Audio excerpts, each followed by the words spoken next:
مردی گفت خانهش خواستگار آمد با 1000 زاری و تولا گردنی کج التماس اگه ما آمدیم که همین دختری تو رو با فرزندی قبول کنیم کلین ما شود. این میگه قبول نوری دیده ولیکن یک التماس تا 1 سال و 2 سال مرا کار نگیرید. من توانی برداشت توی رو ندارم، نمیتونم، در منتهای فقر قرار دارم، آماده نیستم که دخترم رو گسیل کنم. میگه همش به گردن ما، هر چیزی میاریم امیره بکن، 15,000 است 20,000 است، امین میاریم امین خد جواب، هیچ چیز دیگر در کار نیست. شاید باور نکنید که همین عائله برپا شد، همین عائله به سبب ناسپاسی طرف پسر جدا شدن. با 20,000 و چند یک پول اندکی آوردن این بیچاره چیکار کرد؟ از حساب دختر کم کرد، از حساب کم کرد، معرکش گذران. با مجرد پای خواهر به خاندان شوهرش رسیدن چنان طعنه و ملامت، نه تنها از طرف خوشدامنش، از طرف خاندان، حتی شوهرش. تو عینه نآوردی، تو این اون نآوردی. 10 روز پیش یا 1 ماه پیش صحبت درباره چی بود؟ صحبت درباره آدمگری بود، سازش و ازدواج بود، مادر فرزندسازی بود، فرهنگ بود، آباد سازندگی بود. شما گفتید که هر چی باشد همون، به هر عیب و کمبودی دارید قبول. طرف دختردار چی گفت؟ نمیتوانم. شما گفتید ما کمک میکنیم، هیچ زیادی در کار نیست. با مجرد سرجنگ تو این نآوردی، اون چیزای بسیطه که اصلا ضرورت ندارد. حیف است برای جوانمرد یا زنی که چنین چیزها رو ایراد بگیرد. همین طعنه و ملامت، تو این نآوردی و نآوردی. میگه صابونی که باید لباس، میگه از همون آوردگیات بگیر، همونی که آوردی کو از همون استفاده بر. کجا شد آدمگری تو؟ کجا شد مسلمانی تو؟ همین مسلمانی است. این فرزند خانه است، بیگانه نیست.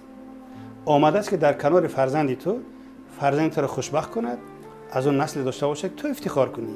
پیامبر صلی الله علیه و آله میگه من لم یشکر الناس لا یشکر الله.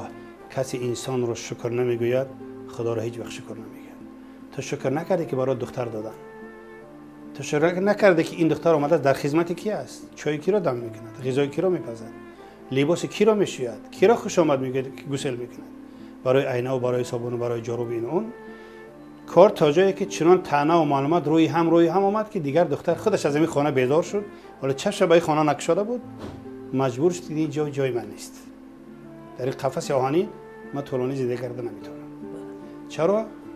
از شکمش فکر نکرد، از پوشیدنش فکر نکرد، چون از عائله کم بغل بود. همیشه آسایش میخواست، آرامی میخواست که در کنار شوهرش که با 1000 آرزو و آرمان شوهر کرده است، همچون پدر فرزندان آینده سکونت، آرامی، روحی روانی داشته باشه. با اینا بخشتمان همچون مادر، بخصور همچون پدر و برادر همچون برادر خدمت کند و سرکش هم چون از خانه کم بغل آمده بود اینجا سکونت، آرامی، افتخار داشته باشه. خودش مجبور کرد که اینجا جای من نیست، این قفسی است که من در اینجا زنده بودن نمیتونم. سببش چی است؟ ناسپاسی زنی خانه که با این فرزند، با این کلین همچون فرزند شکرگزاری نکرد. افکار انسان، احساسات انسان را زنده نگاه می‌دارد اگر سالم باشد. و احساس که سالم شد رفتار خوب می‌شود. اگر کلین صبر و تحمل کند خوب است، چون از پروردگار پاداش دارد و صبر و تحمل همیشه خوب است. در امتحان اندک حتی امروز مردها هم گاه میشنویم تکیه به زنها کرده برای قاشق، برای صابون، برای این و اون. حیف عمر، حیف زندگی، حیف اون خواهری که به این خانه قدم گذاشته است. زندگیش جهنم است. مثلا میخوان پسرشون خانه‌دار کنن، با 1000 گردن کج 20,000 سامان میبرن، 80,000 سامان طلب میکنن. تو باید 80,000 سامان خرید کنی، تو باید چند کشک بیاری، تو باید این بیاری اون بیاری. آخر تو برای فرزندت، مادر فرزند اختیار کردی یا غلامی پدر آوردی؟ 20,000 بردی، 80,000 چرا طلب میکنی؟ کجاش اسلام است؟ کجاش مذهب است؟ کجاش انسانیت است؟ ماده پرستی یا بلحوثی یا چیز دوستی این خودسوزی است. چرا همچون فرزند نگاه نکردی؟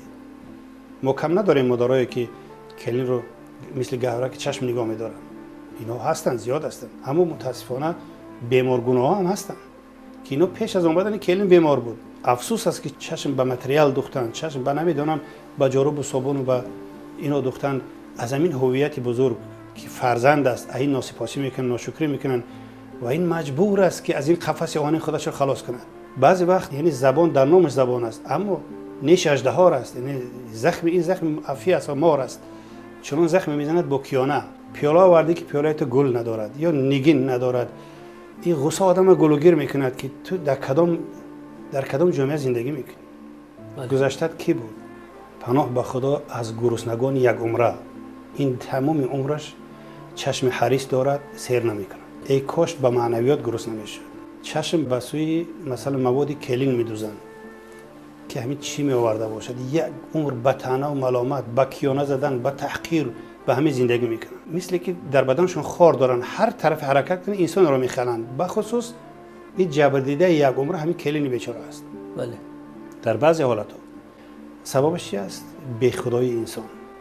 ببینید دیر نگذاشته خود همین زن که امروز زخم ملامت میزند، طعنه و ملامت کلین رو میکند، پیش پای همین میافتد. اگر بیمار شود، حرارت بلند شود، کی یکمین شده به همین زنی بدزبان کی آب میدهد؟ همین کلی نیست. پسر از در بیرون، شوهر با کار خودش، فرزنده در مکتب مثلا، اولین کسی بالیش زیر سرش میگذارد همین است. زنگ میزند که مادرت بیمار است یا طبیعتش خوب نیست، همین کلین است.